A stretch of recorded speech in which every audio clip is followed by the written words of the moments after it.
Myanmar ngangkhoi sambal khabada Manipur ki sarukna hena ayet papiri haiba paw mi yaure za paw siga mari lena na khoi gi ayet papiri base ngangkhoi gi sambal khaba asida khulai pai ba singna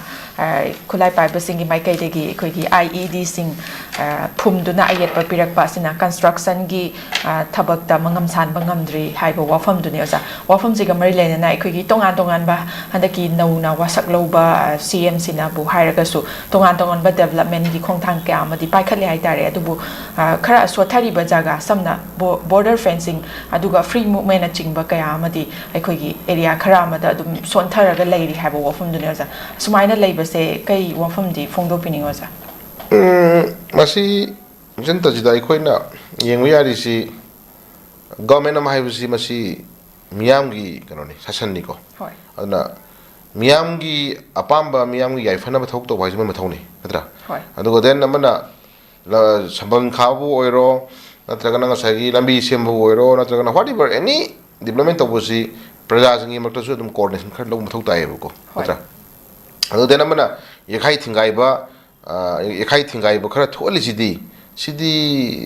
kanoni tajida masidi ko ni yengbu yari si masidi khusiamgi dugumba sai promote to pot amani khoi lokbu yai ko maramdi mase center na tauge na khalna tar kuma tamda india si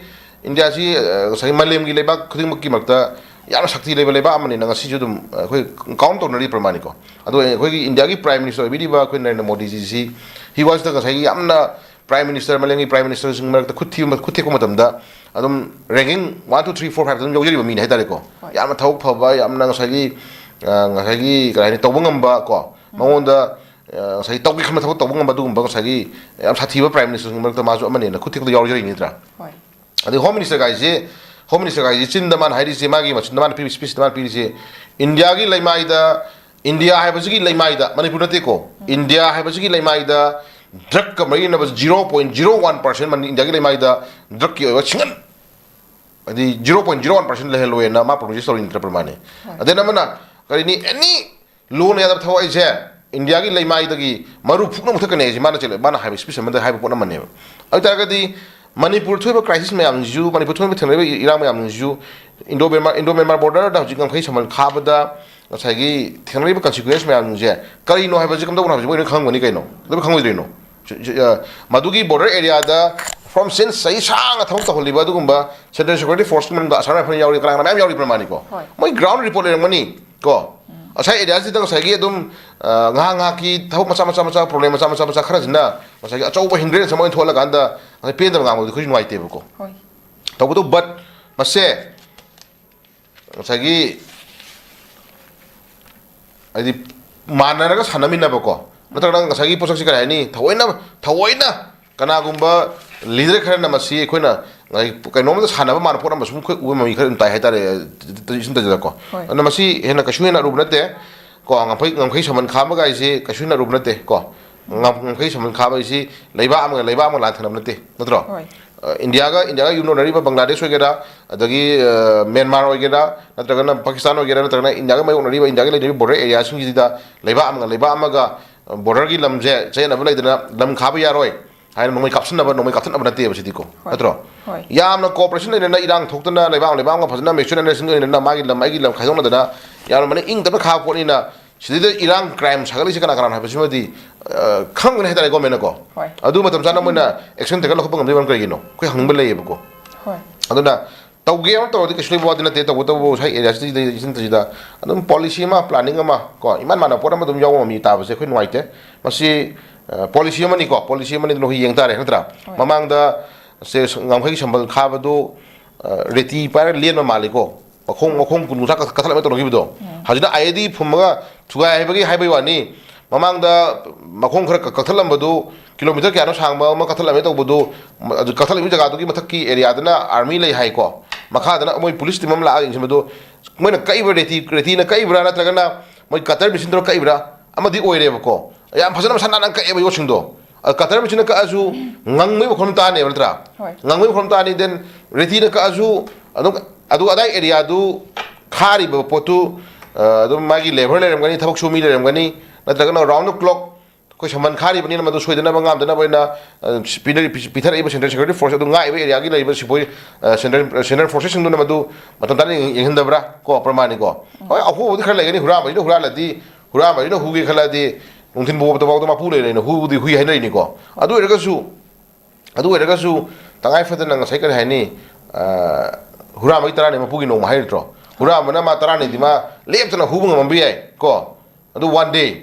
mapugi one day hamni drop mani ko adamaina makhong kai mi do ma war sang ka ka ngam bi ani ka ku ya tara ka ku su ya ma pramani ko adu kak poto henjale hai tara ga di kai do guda ki ha du ma di tang yem bi udra ko ya poto amde khana bi wa ya poto ana sum kak pa thadok pa si kaino ma iman mana pot ma man ma mi ma sum ta ba si nuai te do na li phim je khoi yeng si ko yeng si na yeng ka na ma se ko na ji ngi di thabak khuding mak se थबक खुदिमक सी तंगाई फदना लेंगा अमना कईगुम थबम पाखत पिगाई तरगदी मदो होय मगी तोखम तोपा लंबी थाबा म थाबन तोगान मोरी money को लंबी थाबा सु मगाई तजिदा खोय हाजिनगी हाजु से खोय स्मार्ट सिटी ओनर नै लंबी म्याम कोइला कंक्रीट रोड म्याम थारि नु सि प्रमाणि को सिसु थागदोरिबा लेरक की लेरिबा इमा इबेन मेना पाइबी नत्रगना स्टेक होल्डर नत्रगना क्लब लेइ म्याम जिगा खन पन कोर्डिनेशन पिनर मतुंगदा को गवर्नमेंट तोरिबा थबक थु मतेंग पांगसिन हाइतारे मतेंग पांगसिनबा अदु मतेंग पांगसिनबा लेकाई की टीम तौबिदना मतेंग पांगसिमिनरदि थौतो मंगम पांगनेबको जरा चकनेबा थबक सुबिने ना ममांग कोइ तौरेदना पीडब्ल्यू डिपार्टमेंट ना चिफ इंजीनियर का थबक थिंगमे वरि लेरेदना को थबक गरong सुलमनि लेकाई दि प्रजा चटलिबा खोलिबा तौरिबा थिनियम खंगरोय को अदर हेमना सुनिंग चांगदो मोना पामने गरong सुलगा लेकाई प्रजा सिंदुना चटलिबा लंबी डेली चटलिबा खोलिबा तौरिबा हन्ना यंगदना अतोंग थमथमनि नित्रा थमथमनि दि गाड़ी एक्सीडेंट थोकबा यावरे जुंजनबा यावरे नत्रा गाड़ी थौबदा नुवाइतबा मैम थोले अदु मैम दु खोइ प्रजा सिंजी बंगसागी खतंजु याइफगदो नुवाइगदो मोंग तानमिना थौतो हम चंगेबको तानमिना बायना थबकतु प्रजाना सुगदो हमनतेबा तंगाई फदना कोइना सागी रुसिदा ची लंबी सेम कोन खंता अकायबदि लेरनी अदु बुसी लंबी जे मैम थुइ लंबी जे तंग थैदोक पिरगा सुम चप याबरा अदु सुम गदा थैदोक पि खोदोक पि गाइजे सि तानमिना हम चंगेबा तको आना गवर्नमेंट की ऑर्डर फंगमनी आई सुम तो सुद्रोमने ना गरा तखारा त प्रजा लेकाई दु खुंदुगी कई दोनरी जो सुयेंग तौतारगदि तजिदादि अदम that means हाजिरिंग दि प्रजागा गवर्नमेंट की मरक्ता मसागी एनी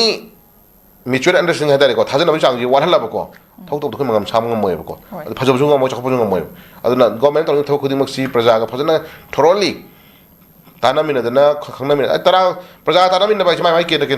एमएलए लेदना प्रमाणे माइ के एमएलए दुगा प्रजा सुंग तानामिनरनी नद्रा यानामिनरनी यानागा याना फोटो चमिन तारगदि खतंग खजि खरा असुबरेनरसु प्रजा सुनु दुंगा खसरनी प्रमाणे को अदमाने ताहन पामगी वानी दुना लेफिम जे खोय कशुनते को लेफिम सि दिन थोकनी नेचर नि सि दिन थोनिंग मदो थोइना खोइना खोइगी लेबे इशुसिंग जे